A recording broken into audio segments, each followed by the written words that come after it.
أرسته زينة نبر بريزيدنت نيجيريا وليسيغون اوباسانجو تمالي 18 حساك لتشحن 18 ዓመተ ምህረት ናብ መቀለ ከም ዝገሹ ተገሊጹ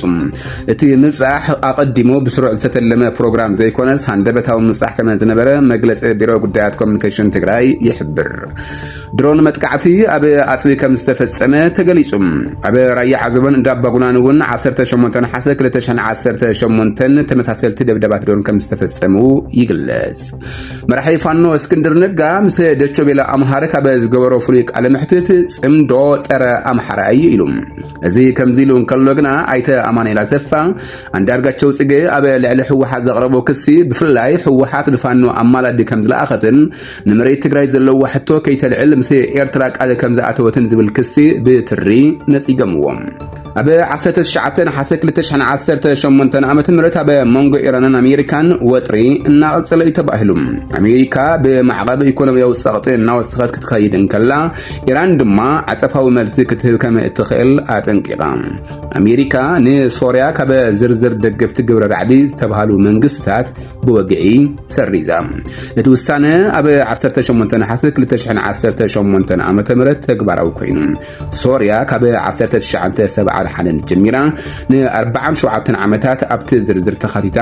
ጸኒሓ እያ سلامت عنا هبلي كوراتن كورانن تخاتلتي شادو ميديا زيناتات 19 حساك ለ2018 ዓመተ ምህረት ሒዘ قريب لخو قدبنا بزرزر زيناتات مسغاركم شير لايك سبسكرايب ግበሩ ናብ ዝርዝር زيناتات ክሰግር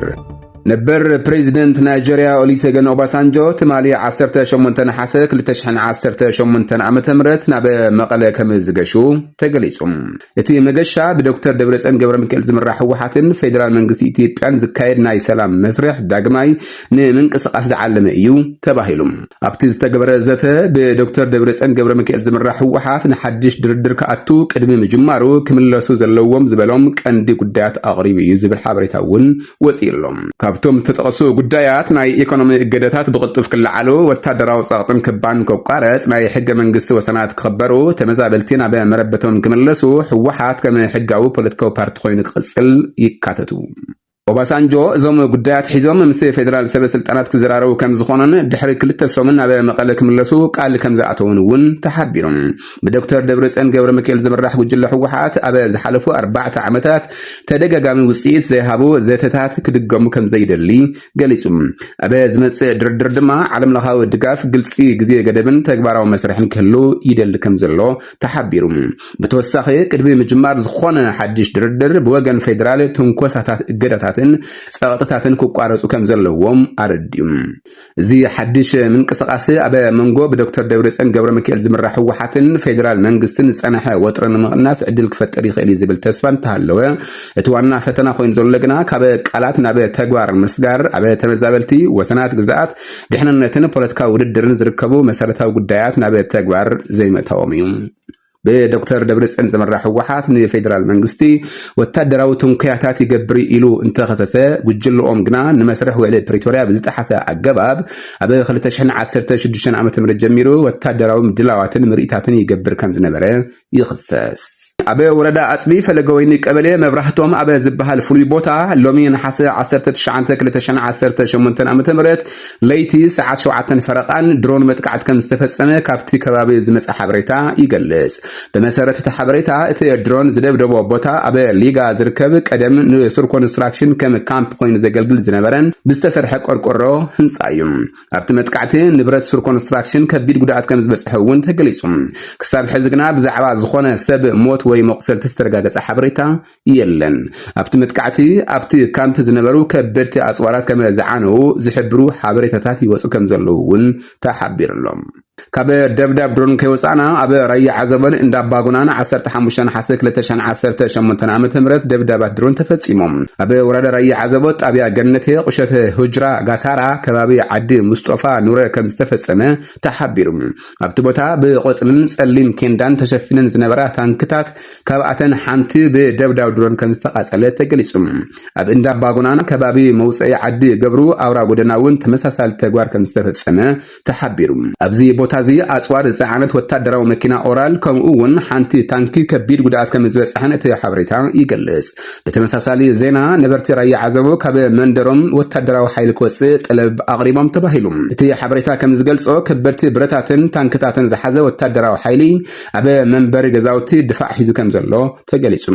ብሰንኪ እዚ ድማ ነበርቲ ተኣኪቦም ናብቶም ወታደራዊ ሓይልታት ብምኻድ ኣብ መንደሮም ወታደራዊ ሓይሊ ከይጸንሕን ህዝቢ ካብ ናይ ድሮን መጥቃዕቲ ሓደጋ ክድሕንን ጠለብ ከም ዘቕረቡ እቲ ሓበሬታ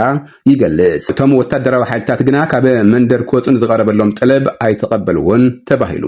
ህወሓትን ፋኖን ቅድሚ 4 ኪሎ መብጽሖም ናይ ምዕራብ ትግራይ ወልቃይት ራያ ጉዳይ ከየልዕሉን ናብኡ ገጽ ዝኾነ ዓይነት ወታደራዊ ምንቅስቃስ ይኹን ስጉምቲ ከይገብሩን ብሸምገላይነት ሻዕብያ ተስማዕሚዖም ክብል መራሒ ፋኖ አንዳርጋቸው ጽጌ ገሊጹ።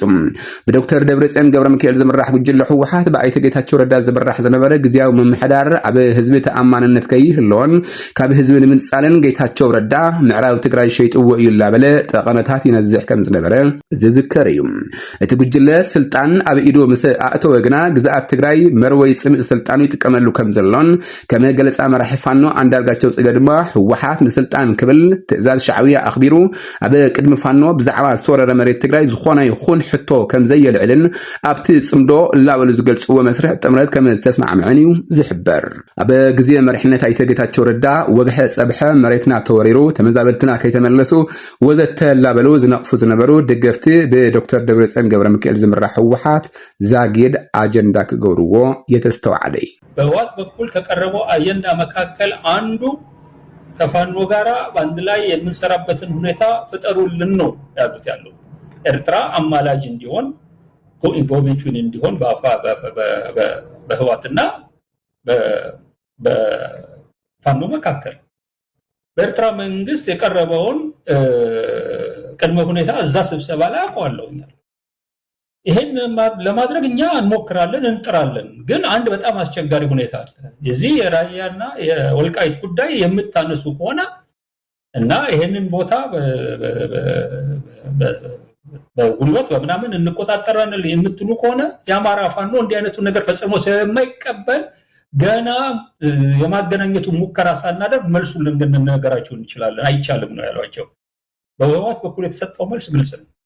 እኛ እነዚህ ቦታዎች የበለጠ ህልውና አደጋ ውስጥ የጨመረን አገዛዝ አለ። ይሄንን አገዛዝ በማጠር ላይ እንተባበራለን። በእነዚህ ቦታዎች ላይ ዩኒላተራል የሆነ ወታደራዊ እንቅስቃሴና እርምጃ እናደርግ ብለው ለኤርትራ መንግስት ቃል ገብተዋል። እኔ ይሄንን በመረጃ ደረጃ ነው ማቀው ነው ሰጥ ያለው። እዚ ከም ዝኢሉን ከሎ ኣባል ማእኸላይ ኮሚቴ ብዶክተር ደብረጽዮን ገብረሚካኤል ዝምራሕ ህወሓት ዝኾኑ ኣይተ ኣማኑኤል ኣሰፋ አንዳርጋቸው ጽጌ ኣብ ልዕሊ ህወሓት ዘቕረበው ክሲ ብፍላይ ህወሓት ንፋኖ ኣማላዲ ከም ዝለኣኸትን ንመሬት ትግራይ ዘለዎ ሕቶ ከይተልዕል ምስ ኤርትራ ቃል ከም ዝኣተውን ዝብል ክሲ ብትሪ ነፂገምዎ። ኣይተ ኣማኑኤል ኣሰፋ እቲ ብኣንዳርጋቸው ጽጌ ዝቐረበ ክሲ የበግ ለምድ የለበሱ ተኩላዎች ሴራ ኢሎም ዝገልጽዎ ኮይኖም እቲ ዝተባሃለ ሓቂ ከም ዘይኾነ ተኸራኺሮም። ኣይተ ኣማኑኤል ኣብ መልእኽቶም ጽምዶን ሓበራዊ ህልውና ንምሕላው ዝተፈጠረ ምትእትሳር እምበር ንዕዳጋ ዝቐርብ ወይ ብፖለቲካዊ ረብሓ ክፈርስ ዝኽእል ኣይኮነን ኢሎም። አንዳርጋቸው ጽጌ ኣብ መንጎ ህወሓትን ፋኖን ከምኡውን ኣብ መንጎ ካልኦት ሓይልታትን ዝተፈጠረ ፖለቲካዊ ምትእትሳር ንምፍራስ ይሰርሕ ኣሎ ኢሎም እውን ከሲሶምዎም። እዚ ዘመላኽት ድማ ኣብ መንጎ ተጸመድቲ ዘይምትእምማናት ከም ዘሎ እዩ። መራሒ ፋኖ እስክንድር ነጋ ምስ ደቹ በለ ኣምሃሪክ ኣብ ዝገብሮ ፍሉይ ቃለ ምሕትት ጽምዶ ጸረ ኣምሓራ እዩ ኢሉ ብዙሓት ፈተነታት ቅትለት ከም ዝተፈጸሙሉን ካብኣቶም ከም ዘመለጠን እውን ገሊጹ። እስክንድር ነጋ ኣብቲ ቃለ ምሕትት ብዛዕባ እቲ ብቐረባ ግዜ ዝተመስረተ ጽምዶ ዝተባሃለ ጥምረት እውን ርእይቶ ሂቡ። እስክንድር ቀንዲ መለለይ ናይቲ ጥምረት ጸረ ኣምሓራ ምዃኑ ከም ዝኣምኑ እውን ገሊጹ። ኣብ መንጎ ኣሜሪካን ኢራንን ዘለዎ ጥር ቀፂሉ ኣሎ። ኣሜሪካ ንኢራን ንምንጻል ካብ ዓለም ለኻዊ ኢኮኖሚ ሓደሽቲ ማዕቀባት ኣውጃ፣ ቴህራን ድማ ነቲ ስጉምቲ ብጽኑዕ ከም እትቃወምን ዓጸፋዊ ምላሽ ክትህብ ከም ዝኾነትን ኣጠንቂቓ። ናይ ኣሜሪካ ሚኒስተር ገንዘብ ስኮት በሰንት 18 ሓሰን የሱሳ ውልቀ ሰባት ትካላትን መራኸብን ማዕቀብ ኣንቢሮም። ኣሜሪካ ብተወሳኺ ምስ ኢራን ንግዳዊ ዝምድና ዝቕጽሉ ሃገራት ካብ ኣሜሪካዊ ስርዓተ ገንዘብ ክግለሉ ከም ዝኽእሉ ኣጠንቂቓ። ኢራን ነቲ ሓድሽ ማዕቀባት ከም ዘይትቀበሎ ገሊጻ ሓደ ካብ ሰበስልጣናት ጸጥታ ኢራን ድማ ኣብ ልዕሊ ኢራን ወይ መሰረተ ልምዓታት ወታደራዊ መጥቃዕታት እንተተፈጺሙ ኢራን ኣብ ልዕሊ ኣሜሪካ ረብሓታት መልስታት ክትህብ ከም እትኽእል ኣጠንቂቖም ኣሜሪካ ንሶርያ ካብ ዝርዝር ደገፍቲ ግብረ ራዕሊ ዝተባሃሉ መንግስትታት ብወግዒ ኣውፅኣታ እቲ ውሳነ ኣብ 18 ሓሰ 2018 ዓ.ም ተግባራዊ ኮይኑ ሶርያ ካብ 1979 ዓ.ም ፈረንጂ ጀሚራ ን47 ዓመታት ኣብቲ ዝርዝር ተኻቲታ ጸኒሓ እያ እዚ ስጉምቲ ድሕሪ ፕሬዚዳንት ዶናልድ ትራምፕ ኣብ ሓምለ ንኮንግረስ ኣሜሪካ እቲ ናይ ሶርያ ስያሜ ንምስራዝ ዘለዎም ድልየት ምሕባሮምን ድሕሪ ዝተኻየደ